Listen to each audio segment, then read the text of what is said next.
dihalau itu biasa, ya kan? Sabotase? Iya, betul. Sempat ke UGM. Tapi saya dengar kabar dihalau ya. Hai guys, balik lagi sama kita di Kupas Berita. Di Kupas Berita kali ini kita bahas Pak Jokowi lagi. Gak apa-apa. Kita harus bahas Pak Jokowi terus. Iya, karena Pak Jokowi terus menjadi korban. Korban yang beneran korban, Bang. Korban yang Beneran korban. yang sesungguhnya korban. Bukan Karena cuma playing victim. Karena menurut yang akan kita bahas hari ini, Pak Jokowi bilangnya playing victim, Bang. Oh, disebut sebagai playing victim. Pak Jokowi kok playing victim tuh nggak masuk akal. Bertahun-tahun dia menjadi victim, dia diam saja. Kan baru sekarang dia melawan. Benar. Jadi victimnya nggak pakai playing kan, Bang? Apa? Jadi nggak pakai playing. Playing tuh yang kayak kamu. Bercanda. Jadi ini ya. Iya, jadi di Kupas Berita kali ini kita mau bahas Ibu Kurnia. Penonton ada yang kenal Ibu Kurnia? Saya jujurnya tidak kenal ya. Ibu Kurnia ini siapa? Tapi Ibu Kurnia ini adalah tim pembela ulama dan aktivis TPUA. Jadi dia adalah seorang advokat katanya. Nah, jadi Ibu Kurnia ini tanggal 24 April lalu. Sorry, Bu Kurnia ini salah satu di antara 6 orang yang dilaporkan Pak Jokowi ya? Ya, kabarnya dia adalah salah satu yang dilaporkan atas ijazah palsu ya, Pak Jokowi. Kan ada Roy Suryo, Rizmon Sianipar, Dr. Tifa, Egy Sujana, dan Kurnia. Salah satunya adalah K ya? K, Kurnia. Kabarnya seperti itu. Jadi tanggal 24 April lalu dia nih jadi narasumber di salah satu podcast. Nama podcastnya itu Abraham Speak Up ya, Abraham Samad Speak Up gitu. Jadi di podcast itu dia nih cerita, Bang, perjalanan dia ibarat jihad dia untuk dia menggunakan istilah jihad. Enggak jihad sih, kayak tapi maksudnya perjalanan panjang. Gitu. Jadi judul nggak sih? Ada perjalanan panjang dia ke UGM dan ke tempatnya Pak Jokowi di Solo. Dia bercerita tuh, Bang, panjang 48 menit ceritanya. Jadi disingkatin aja ya. Jadi ceritanya Bu Kurnia ini sama rombongannya itu tanggal 15 Mei mau datang ke UGM untuk ini acara dengan si Abrahamnya jam berapa? Tanggal berapa? Tanggal 24 April sebelum dilaporin. Tapi pokoknya nggak tahu tappingnya kapan lah ya. Sorry, tapi datang ke Jogjanya kapan? Tanggal 15 April. Oh, tadi kamu bilang Iya Mei, maaf ya. Tanggal 15 ya, maaf ya. 15 April gitu. Iya. Nah, terus di perjalanannya itu dia kan rombongannya Bu Kurnia ini kan dari Jakarta, Bang. Kalau ke Jogja lewat jalur darat berapa? Harusnya 10 jaman ya. Naik bus ya? Naik bus. Ya, 10 jaman. Nah, katanya di perjalanan itu Bu Kurnia mengalami sabotase, Bang. Astagfirullah. Apa yang terjadi? Yang terjadi katanya di dalam perjalanan itu tiba-tiba aja macet, Bang. Macetnya itu sampai 4 jam lamanya. Dan pas dicek sama koordinator lapangannya itu macetnya 8 kilometer. Jadi kayak menurut Bu Kurnia macet ini nih gak masuk akal. Karena selama itu jadinya kita mundur nih. Karena kan agenda ke UGM-nya pertemuannya jam 8 pagi. Ya dari Jakarta ke Jogja aja 10 jam kan jalur darat. Jadi kayak nanti telat nih ke UGM-nya gitu.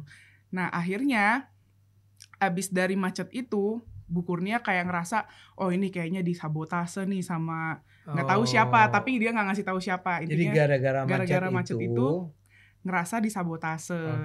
Terus akhirnya pas dicek macetnya itu gara-gara ada truk yang melintang, Bang. Entah melintang yang kayak gimana ya. Tapi katanya jalanannya tuh luas, ruangnya tuh luas. Jadi seharusnya truk yang melintang itu bisa diurai terus macetnya nggak nyampe 4 jam harusnya. Akhirnya sama ada Pak Rahmat ya namanya. Pak Rahmat itu timnya Bu Kurnia.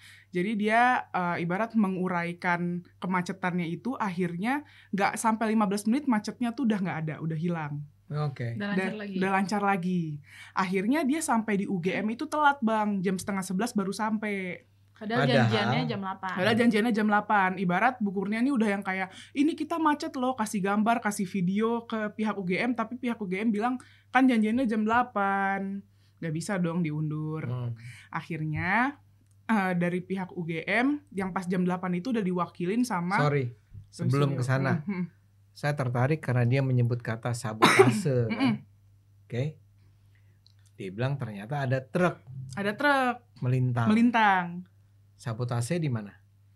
Tiba-tiba macet. Jadi Mungkin macetnya dibuat-buat. Iya, maksudnya, macetnya Bang. dibuat-buat. si truk itu melintang. Itu sabotase. Iya, menurutnya. Menurut dia. Prasangka dia. Karena Nggak ada jadinya bukti kan pasti. nggak ada buktinya. Oh, dia jadi cerita. Kalau kita lagi berada di jalan terus ada kemacetan, Oke. kita langsungnya tuduh. Oh ini Langsung ini Suzon.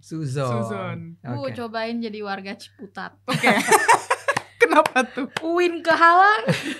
Belum lagi kalau ada truk lewat macet.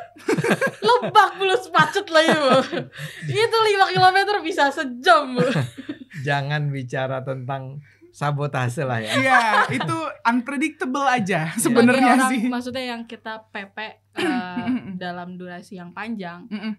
Kalau aku ya, kita sih belajar preventif aja gitu, Bang. Untuk kalau itu mungkin acara penting buat dia. Jangan pas-pasan dong waktunya. Mungkin atau enggak kalau aku sih ya, mungkin ya udah ambil nginep deh.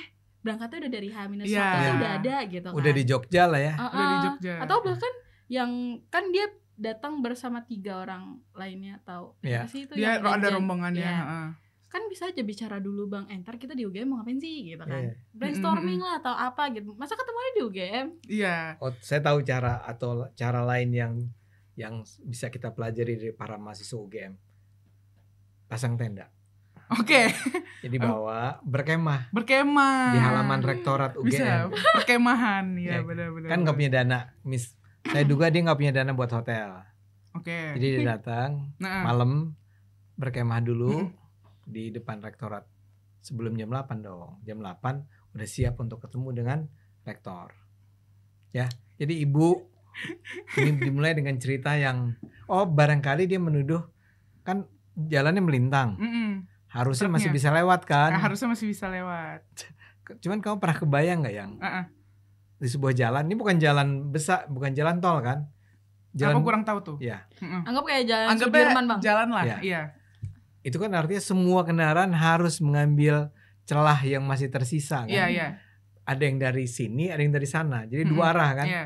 Ya itu memang luar biasa macet. Iya. Kalau dibilang bisa 15 menit terurai oleh si Pak Rahmatnya, ya itu Pak Rahmatnya pasti jago banget. Oke.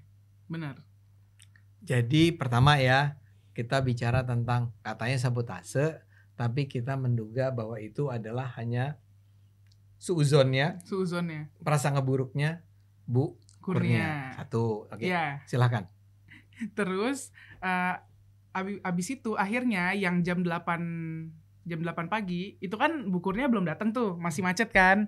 Yang ngewakilin itu Roy Suryo, Rizpon Sianipar sama Dr. Tifa. Dr. Tifa ada ya? Nah, kalau Roy Suryo kan orang Jogja ya? Enggak. Ya. Dia sih emang dulu lulusan UGM. Oh iya, dia orang, saya lupa. Kurang kenal aku Bang sama dia. Pertanyaan saya kok Roy Suryo, Rizpon dan Dr. Tifa bisa nyampe tepat waktu ya? Mungkin naik pesawat. Kita nggak tahu. Atau nginep. Atau bertenda. Bisa. Atau terbang, Bang. Teleport. Pakai apa? Pakai parasut. Bang beli mambu. Oke. Katanya diwakilin lah sama mereka. Nah, Bu Kurnia nih kayak sedih, Bang, katanya karena kan tim kita nih udah effort banget ke UGM, kayak udah ngasih 2 surat biar disetujuin kalau kita bakal datang ke sana gitu. Tapi akhirnya gagal dan akhirnya diwakilin sama Roy Suryo. Nah, pas di UGM itu, Bang, ngomongin soal Roy Suryonya nih. Katanya Roy Suryonya tuh minta ke pihak UGM kasih lihat dong skripsinya Pak Jokowi. Skripsi. Nah, cuma dari pihak UGM-nya bilang, ya itu adanya di pihak yang bersangkutan dong, nggak ada di kita gitu. Terus juga Bu Kurnia nih nyorotin, katanya kok pas Roy Suryo dan kawan-kawan ke UGM yang nemuin wakil rektornya ya, bukan Bu Ova Emilia gitu. Bukan Bu rektornya, bukan rektornya. Kenapa? Ngilang kemana gitu. Ngilang katanya untuk menghindari apa ya, berita yang iya kan beritanya udah yang pasti kan nama dia ke gitu. shout out gitu kan. Namanya kesorot. Kok Bu Ovanya nggak ada kok yang datang malah wakilnya gitu. Pertama saya tapi juga meragukan sih.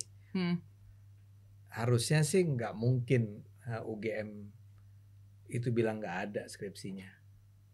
Skripsi kan kalian kalau bikin skripsi masukin nggak skripsinya ke perguruan tinggi Anda? Masuk. Ada masuk. Pasti ada. Pasti hard ada copy ada, repositori ada ya. Tapi kan zaman dulu mungkin belum repositori lah ya. Iya. Tapi pasti di labnya, laboratoriumnya ada dong. Ya harusnya ada. Mungkin UGM-nya males kali ya. Kan mahasiswanya banyak. Enggak, dia bilang kalau mau cari aja ke lab, ke library. Jangan ke sini. Itu masa kita harus nyari-nyariin buat kalian. Saya duga ya sih, nggak mungkin lah UGM sampai bilang bahwa kita nggak punya skripsinya Pak Jokowi. Pasti punya soalnya. Pasti ada, tapi mungkin kalau aku dari kacamata aku ya ngelihatnya pihak UGM yang kayak ya maksudnya masa langsung gambling langsung dikasih tahu. Iya. Maksudnya kan harus ada izin dari Pak Jokowinya kan. Kalau menurut aku sih enggak juga sih. Privacy. Karena skripsi kan udah jadi Kalau skripsi sih nggak usah. Kayak udah jadi hak milik kampus bukan sih Bang? Cuma memang gini. Si ibu ini juga harus sadar ya. Ibu ini adalah masyarakat sipil tanpa punya otoritas apapun. Dia datang terus minta. Ini kayak kamu datang ke sebuah universitas, ke UI lah, ke IPB kayak kemana kayak, dan datang nemuin rektornya dan bilang kita mau lihat skripsinya si Nui gitu ya. Pasti jawabannya rektor adalah silakan cari sendiri, ada di library kan gitu. Tapi jangan suruh saya dong nyari.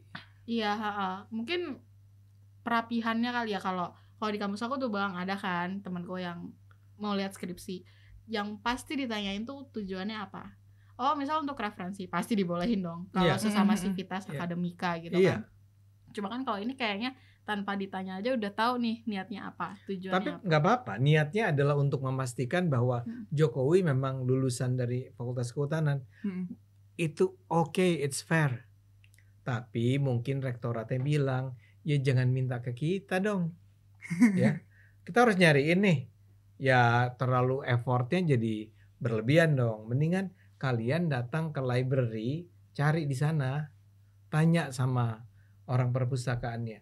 Kami ingin melihat sebuah skripsi tahun 1985. Kan lumayan tuh. Banyak ya. Masih untung itu belum dimakan rayap. 40 tahun yang lalu loh. Ya kan? Jadi wajar lah kalau si rektornya nggak ngasih. Nggak langsung memberikan apa yang diminta. Ya nggak? Jadi satu menurut saya, ya jangan terlalu lebay lah. Ya bilang bahwa UGM nggak punya. UGM pasti punya. Cuma ya caranya ya gunakan akal sehat sedikit lah. Jangan datang ke sebuah pertemuan terus minta. Iya. Itu kan menurut Bu Kurnia ya, UGM. Bu Kurnia. Iya, bukan UGM-nya. Terus tadi kamu bilang apa abis itu? Ya abis itu katanya kan Roy Suryo kan di situ Bang sama 3 orang sama Dr. Tifa sama Rismon. Nah, menurut Bu Kurnia katanya Roy Suryo ini kayak dapat kayak dikeroyok gitu kata dia. Karena di situ juga dihadirkan teman-temannya Pak Jokowi. Jadi seperti dikeroyok gitu. Yang dikeroyok di pertemuan siapa? itu Roy Suryo. Teman-temannya Pak Jokowi atau Pak Projo? Nah, kalau yang projo-projo itu nanti itu teman-temannya tapi katanya. ini jelas teman-teman Jokowi. Teman-temannya. Kenapa dikeroyok? Gak tahu, katanya gitu. Roy Suryo merasa dikeroyok gitu. Karena mungkin dia sendiri, maksudnya teman-teman Jokowi mungkin ada di pihaknya Pak Jokowi gitu. Ya pasti lah. Iya kan. Tapi maksud aku bukannya itu jadi sebuah kesempatan yang bagus ya Bang. Maksudnya kan lo kan dari dulu mempertanyakan validitas sebuah ijazah ini. Ya lo bisa nanya juga ke teman-temannya, mana sih foto lo, gimana sih sikapnya. Kalau mereka benar-benar tahu kan berarti terbukti. Betul. Pak Jokowinya pernah berkuliah atau mungkin mereka wisudaan bareng. Kan ada tuh aku ngebaca podcast orang gitu, dalam konflik ini kan ada 3 kemungkinan Bang. Maksudnya dia kuliah tapi nggak lulus, atau dia emang nggak kuliah di UGM, atau gimana? Satu lagi pokoknya antara kuliah nggak lulus atau kuliah lulus dan ijazahnya asli, atau ya nggak kuliah dan ijazahnya palsu. Gitu. Iya. Ada banyak kemungkinan sih dalam hal ini. Nah, menurut aku kan maksudnya dalam mencari bukti ini kan bisa juga dari teman-temannya Pak Jokowi. Iya. Saya heran dan kenapa dia merasa dikeroyok. Mungkin ditanya maksud lu apa sih gitu kali ya. Orang-orang itu nanya sama siapa, Roy, ya. Tapi memang itu adalah sebuah pertanyaan yang sangat wajar dalam kasus ini. Kenapa Roy Suryo menjadi sangat yakin bahwa gak mungkin lah Jokowi itu punya ijazah sah dari UGM, ya. Jadi kalau para teman-teman Jokowi itu mempertanyakan niat baiknya, nggak usah niat baik lah ya, mempertanyakan tujuan Roy Suryo, ya jangan dilihat sebagai mengeroyok dong. Dilihatnya sebagai kesempatan. Iya kan, UGM kepengen nunjukin dia tuh punya banyak teman loh, ini orang-orangnya. Dan orang-orang itu udah datang, harus ngomong dong mereka. Masa dia cuma diem aja? Iya benar. Saya Anton, saya 85 Kehutanan. Pak Anton mau bertanya apa? Kata rektor, dia nanya terus ya. Roy Suryo ngapain sih? Ini ngarang ya. Ini kita imajinasi berandai-andai kita, aja ya. Simulasi kita. Iya. Jadi janganlah disebut dia dikeroyok. Tapi oke, itu cerita berikutnya. Itu ceritanya. Nah, karena pas dari UGM itu gak dapet apa-apa, sebenarnya sih ada cerita lebih panjangnya ya Bang. Coba kalau kita ceritain kan panjang banget. Tapi betul-betul gak dapet apa-apa. Bukan gak dapet apa-apa. Sebenarnya dapet apa-apa, dapet banyak mungkin hal. Dapet. Tapi membantah semua yang diduga oleh timnya Tifa. Roy Suryo dan si Ibu Kurnia ini kan. Karena gak berhenti. Ibarat bahasanya Bu Kurnia tuh gini Bang, kita gak berhenti sampai dari situ, kita masih berusaha gitu. Kita masih berusaha untuk datang ke kediamannya Pak Jokowi. Oke. Gimana tuh dia pas datang ke Solo kediamannya itu Nui? Pokoknya waktu dia ke rumah Jokowi, dia bilang sisi jalannya tuh udah rame sama projo Bang. Sama pendukung-pendukungnya Pak Jokowi. Pada saat dia datang nih. Iya, terus ya ramainya juga sama Pas Pampres, ya kan. Terus dia bilang ada pasukan-pasukan hitam. Nah, kita nggak tahu. Aku nggak ngerti nih apa nih maksudnya nih. Hitam kan ini dia beneran cerita yang tidak ada visual atau apanya. Jadi entah bajunya hitam atau hitam bertopi segala macam, nggak ngerti ya. Atau kulitnya berwarna hitam. Tiba-tiba juga dia ngomong baju merah ini apa gitu. Iya. Nah terus pas dia mau masuk sama Pas Pampresnya atau sama siapanya gitu, kepala rumah tangga atau apa gitu ya nggak tahu Bang. Dia bilang yang boleh cuma 3 orang, tapi Bu Kurnianya nego tuh jadi 5 orang. Akhirnya boleh tuh masuk. Nah dari sini tuh ceritanya jadi panjang banget Bang. Dia bilang kita ke ruang transisi dulu, terus kita dikasih serabi Solo, dikasih teh Solo yang paling enak, tapi dia bilang dia puasa. Terus dia terus tahu enaknya dari mana? Kok dia tahu? Maksudnya dijelasin sama yang menyajikan kayak ini surabi paling enak di Solo. Kayak gitu. Terus dia percaya. Ya nggak tahu ya, tapi dia maksa. Terus tiba-tiba dia bilang dia membahas Pas Pampresnya ini kayak banyak banget dan itu bersenjata gitu Bang. Dia tuh kayak ini bahkan dia ucap berulang kalau Pas Pampresnya ini bersenjata, dan sempat ditanya itu sama Pak Samad, apakah ibu takut gitu kan? Tapi dia bilang nggak takut. Awalnya dia cuma bilang nggak takut nih, terus dia cerita dia akhirnya masuk ke dalam ke ruangan yang sering kelihatan di publik. Jadi waktu itu Prabowo sama Jokowi pernah ketemu di situ, pernah diliput juga. Sama dia mempertanyakan kayak mungkin oligarki juga pernah ketemu di situ. Oke, kita bahas. Dia sebut oligarki. Iya, mungkin para oligarki juga ketemunya di situ. Oke. Terus Oke. Terus akhirnya dia ketemulah sama Pak Jokowi, terus dia bersama timnya ada Pak Rizal, wakil presiden TPUA. Pokoknya mereka bergilir ngucapin. Rizal Fadila ya? Iya, aku nggak tahu. Nah dia ngejelasin bahwa yang masuk itu cuma dia dan Pak Rizal dan siapa gitu. Nah tim dokumentasinya ini gak boleh masuk, dan tim dokumentasinya juga megangin HP mereka, jadi mereka ke dalam tuh nggak bawa HP, nggak bawa kamera segala macam. Itu dia bahas tuh Bang, tapi aku nggak ngerti tujuan ngebahas itu apa. Dia bahkan ngebahas juga Pas Pampresnya itu ada di setiap dinding dan selalu punya senjata lengkap. Tapi tidak dijelasin. Di setiap dinding? Nggak ngerti kan setiap Iya, dinding. maksudnya mungkin setiap sisi. Iya. Aku kurang ngerti karena aku juga Iya. kalau yang Itu ruangan. istilah dia tuh. Di Istilahnya setiap Setiap dinding. Makanya. Nah, terus barulah di sini dia bilang, seharusnya sih mungkin nggak perlu ya sebanyak itu sampai bersenjata kayak gitu loh. Tapi itu mengherankan ya. Kalau itu betul. Pertama, ngapain pas pampres ada di sana? Nggak tahu. Kan pasukan pengawal presiden kan? Iya. Tapi kan emang mantan presiden bukannya dapat pas pampres juga, Bang? Don't think so. Kayaknya iya. Kenapa? Setahu aku undang-undangnya gitu sih. Jadi bahkan presiden, wakil presiden, mantan presiden beserta keluarganya itu jadi dapat pas pampres semua. Mungkin ya. Cuma yang mungkin emang agak ganjal di sini bener atau enggak yang soal megang senjata itu. Megang senjata. Itu sih yang mungkin emang bisa dipertanyakan. Nah, di ruangan itu setelah dia ketemu Jokowi, setelah dia ngungkapin apa niatnya silaturahmi dan pengen lihat si ijazahnya itu, Pak Jokowi bilang intinya dia berharap yang mendalilkan itu harusnya yang membuktikan. Nah, Bu Kurnia ini nggak puas dengan jawaban kayak gitu, sampai akhirnya dia ngasih masukan nih ke kuasa hukumnya Pak Jokowi, harusnya jangan nyenengin klien aja, tapi juga harus memberikan keterangan ke publik gitu. Kalau apa sih bukti ijazah itu asli, jadi publik itu dikasih gambaran atau memang akhirnya percaya kalau ijazahnya Pak Jokowi ini asli gitu. Nggak paham ya. Maksudnya tapi nyenengin klien tuh dalam podcast itu dia memang sangat banget menjelaskan prosedurnya. Jadi maksudnya yang akhirnya selama mungkin dari 4-5 menit yang kita dapat poin pentingnya ya Pak Jokowi ngomong siapa yang mendalilkan itu harus yang membuktikan. Yang adalah sangat masuk di akal kan? Iya. Menurut saya begini, kamu menuduh saya apa deh? Kamu menuduh saya berselingkuh. Oke. Ya. Atau ini menuduh Bang Ade murtad.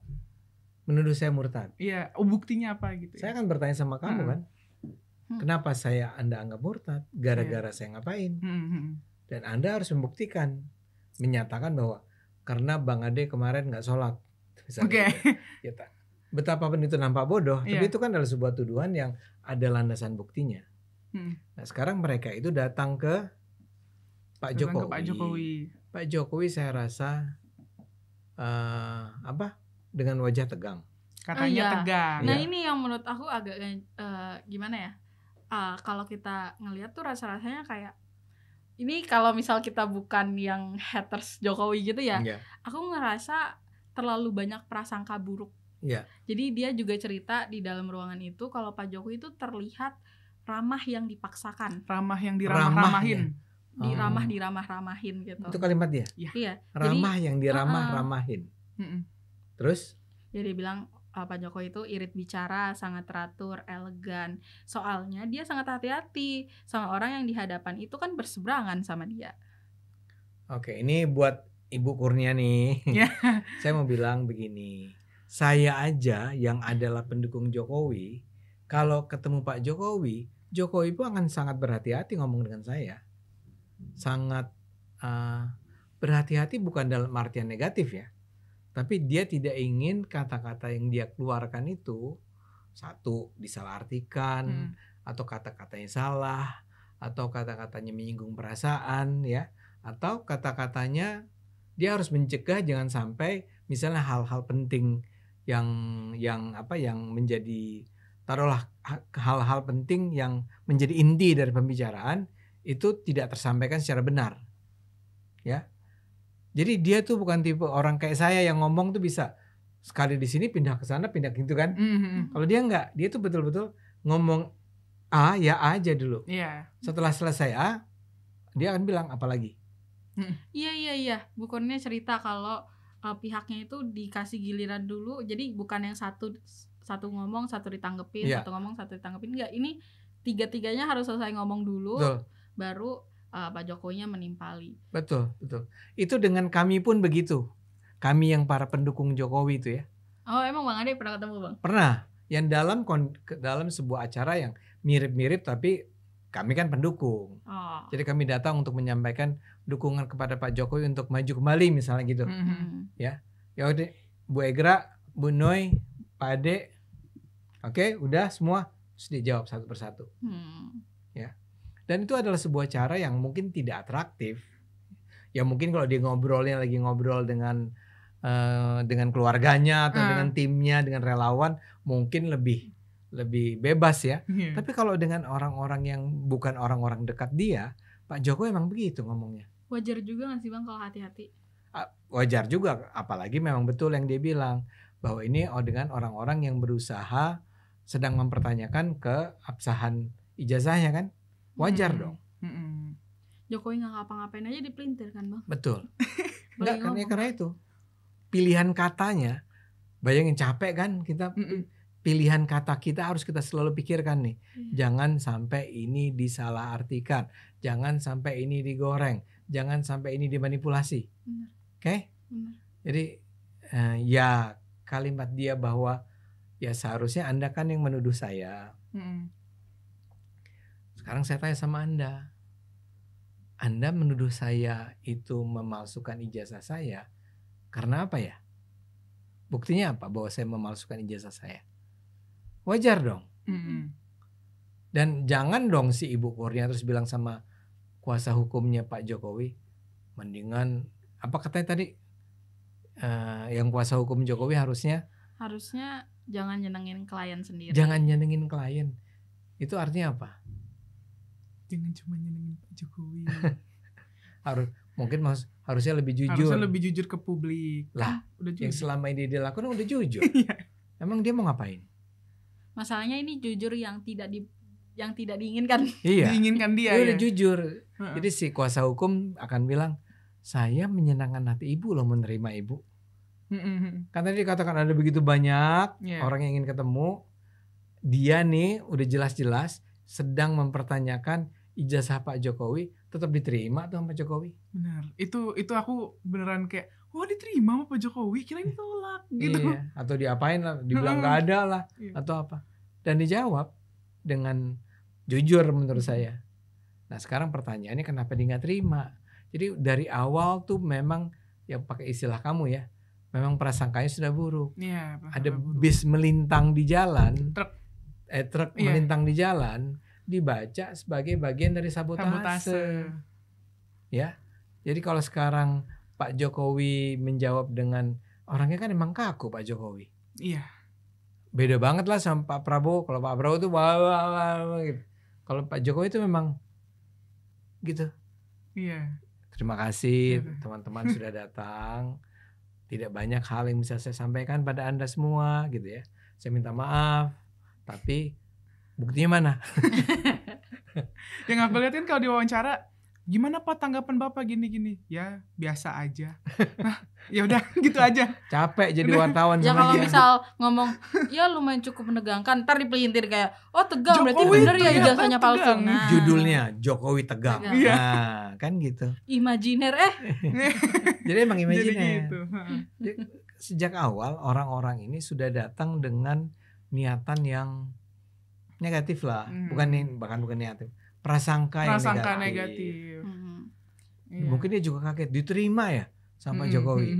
Nah, tapi pakai istilahnya Nui tadi, ya mestinya kalau lu diterima, lu lebih siap-siap dong. Jangan datang pas waktu. Kan dia pasti ngitung waktu nih, UGM itu. Mau diterima jam 8. Yeah. Kurangi 10 jam tuh. Okay. Jadi berangkatnya jam segitu. Dengan asumsi semua berjalan baik, lancar. Terus itu pertimbangan itu hari apa misalnya gitu. Iya kan? Iya. Ini enggak. Jam pulang kerja enggak misalnya. Ini mungkin jalanan sebetulnya kosong. Tapi mau tidak mau itu pasti terhalang ketika ada sebuah bus yang melintang di jalan kan? Iya, entah. Itu enggak bisa diapa-apakan. Iya. Atau kalau mau tadi ya mbok ya naik apa gitu, naik pesawat atau nginep. Yang paling gampang nginep. Berkemah juga bisa. Nah, ini tidak mereka lakukan dan kemudian mereka harus tiba pada kesimpulan bahwa ini sabotase. Ketika Jokowi tidak menjawab secara lancar terbuka, tegang. Pak Jokowi terlihat tegang. Ada pas pampres. Wah, waduh. Mereka curiga sama kita.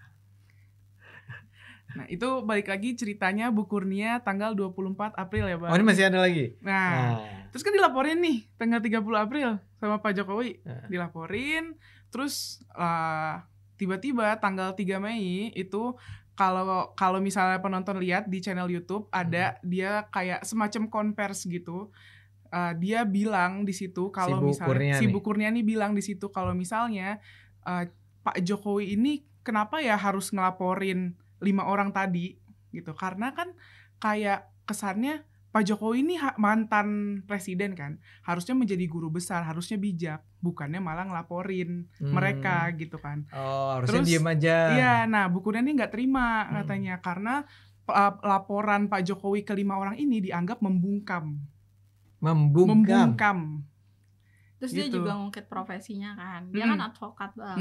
Advokat si TPUA. Nah, menurut dia kan advokat harusnya tidak bisa dipidanakan. Kalau kamu jadi kuasa hukum yang membawa teman-teman kamu untuk menggugat, melapor, bisa begitu. Tapi kan dia menjadi bagian dari tim yang nyebarin cerita ini kemana-mana. Oh gitu, Bang. Lah iya dong, nggak peduli dong Anda mau advokat kayak mau apa kayak, kalau Anda ngomong seenak-enaknya aja di depan publik, ya Anda harus bersedia untuk digugat balik. Iya. Terus akhirnya dia ini Bang, dia mengutip salah satu pembicaraan pakar hukum dan juga mantan Menteri Hukum dan HAM zaman Bapak SBY, yaitu Bapak Hamid Awaludin. Dia bilang kalau misalnya Pak Jokowi ini hobinya emang melaksanakan sikap-sikap yang playing victim. Playing victim agar senantiasa agar senantiasa berada dalam pusaran pemberitaan. Terus Bu Kurnia bilang, maklum ya, dia bilang berkuasa merasa gini. Maklum ya, ini seperti post power syndrome. Post power syndrome. Setelah berkuasa merasa terus ingin diberitakan sehingga akhirnya mohon maaf kali ini yang dilakukan itu tidak tepat. Kenapa aku ngelihat karena takut salah ya karena dia ngomongnya kan gitu. Iya. Coba saya tanya. Kenapa Pak Jokowi sekarang muncul lagi? Ya kan dituduh ijazahnya karena palsu. Udah muak aja. Enggak, bukan ini. Maksudnya kalau nggak ada tuduhannya pasti dia lagi adem ayem. Lagi ngomong Jan Etes. Iya kan sering tuh muncul CCTV Jan Etes lagi sama kakeknya makan lah inilah. Ya, ini kenapa ya? Kok bisa lepas ya? How come they miss this point? Ya enggak? Maksud saya gini, Jokowi menjawab karena ditanya. Ya. Ini bukan nggak ada hujan, nggak ada angin, tiba-tiba dia ngomong, saya punya ijazah asli. Iya benar sih. Nggak ada yang nanya. Benar. Yang nanya siapa? Gitu kan kata orang. Iya. Ini enggak dituduh. Karena dituduh. Disampaikan kepada publik nih. Roy dan kawan-kawan ini kan berulang-ulang. Benar. Berbicara mengenai ijazah Pak Jokowi. Bahkan ada yang sampai melaporkan Pak Jokowi ke polisi. Bahwa dia berbohong. Masa dia gak boleh ngomong? Masa dia bilang ini adalah post power syndrome? Come on. Nah memang gini, orang memang harus ingat, baru pertama kali nih Jokowi menggugat ke pengadilan, melapor ke polisi untuk ke pengadilan. Selama 10 tahun dia menjadi presiden, tidak pernah sekalipun dia melaporkan. Lebih malah Bang, kayaknya lebih. Karena kan awal isunya udah mulai dari tahun 2013 kayaknya. Oh ya. Jadi lebih. Dari tahun 2012 lah, sejak dia jadi gubernur. Selama 13 tahun dia tidak pernah. Ya kan pertanyaan, pernah nggak dia melaporkan siapapun? Kan dia menjadi korban fitnahnya banyak banget. Banyak. Dari bahwa dia anak PKI lah, dia menolong tentara-tentara Cina untuk datang ke Indonesia dan seterusnya. Dia tidak pernah melaporkan mereka ke polisi. Nanti kalau dilaporinnya pas masih jadi presiden, ntar dibilang kepala negara mengkriminalisasi penduduknya sendiri, warga negara sendiri. Persis. Saya Bu Kurnia. Bu Kurnia, tolong dong, Pak Jokowi itu dulu nggak mau menggunakan posisinya sebagai presiden untuk melaporkan orang-orang itu. Kalau dilaporkan waktu itu udah pasti menang lah, pasti dinyatakan bahwa orang-orang tersebut bersalah. Tapi dia tidak melakukannya. ya. Dia tidak melakukan, terakhir pun dia ada foto dia ciuman sama Pak Prabowo ya. Juga enggak, udahlah lewat aja. Tapi yang kalau ini diulang-ulang terus selama bertahun-tahun, ya, bahwa dia itu adalah orang yang memalsukan ijazah, skripsinya palsu. Setelah lewat dia berkuasa, dia merasa bahwa it's about time lah. Gue udah capek nih 10 tahun. Sekarang saya sedang ingin menjalani hidup saya sebagai warga sipil kan. Masih juga gue Masih. Even pun polisi bilang, kan polisi udah bilang tuh Bang, kalau ijazahnya asli, udah melalui proses ABC, tetap Bareskrim tetap dibilang enggak percaya saya. Enggak percaya. Bareskrim enggak dipercaya. Bukan Bareskrim yang seharusnya membuktikan keaslian ijazah tersebut. Tapi pengadilan. Aduh. Kan begitu. Jadi menurut saya ini memang sedih ya. Ada orang seperti Bu Kurnia yang mungkin memendam kemarahannya dari tahun 2012 kali. Mungkin. Dari tahun 2014 sampai sekarang. Ya. Ini memang kisah tentang seorang ibu yang tidak kunjung lepas dari kebenciannya terhadap Pak Jokowi. Iya. Tapi yang aku lihat Bang dari netizen Indonesia kan biasanya kan digiring ke sini ngikut, digiring ke sana ngikut. Tapi yang aku lihat di komentar-komentar yang ada soal cuplikan-cuplikan Ibu Kurnia ini ya, netizen udah pada yang kayak udah cukup deh kalau misalnya polisi udah bilang asli ya udah asli, UGM udah bilang asli ya udah asli gitu. Karena aku ngelihat tuh respon-respon netizen gimana sih? Oh, pada percaya. Even ada survei indikator Bang yang bilang 66,9% itu publik itu nggak percaya kalau Jokowi ini masukin ijazah. 66,9. Iya. Udah kurang apa lagi tuh? Iya. Jadi Bu Kurnia dan kawan-kawan ikhlaslah menerima kenyataan bahwa ijazah Pak Jokowi itu asli. Betul. Jangan terus marah, jangan terus bikin konferensi pers macam-macam. Ibu pakai jilbab loh. Iya. Ibu pasti dianggap sebagai sebagai contoh dari seorang muslimah. Kalau kelakuan yang kayak begini, saya khawatir. Ya kesian nih Nui, kan Nui juga berjilbab. Jadi mati-matian membangun reputasi yang baik tentang dirinya nih. Ya. Bang, jangan dibuat jilbabnya Bang. Rusak oleh Bu siapa? Bu Kurnia, Bu Tifa. Iya. Iya. Ibu-ibu ini. Ya, begitulah. Ya, begitulah cerita Bu Kurnia. Penonton bisa ini juga lah, komen-komen di bawah menurut penonton Cokro TV ini nih kisahnya Bu Kurnia gimana. Kalau misalnya mau nonton podcast lengkapnya juga boleh. Oke, mungkin itu aja yang bisa kita bahas di Kupas Berita kali ini. Kalau misalnya penonton ada ide-ide konten atau mau komentarin Bu Kurnia, boleh komen di bawah. Jangan lupa like, comment, subscribe. Stay tune terus di Kupas Berita. Bye-bye. Bye.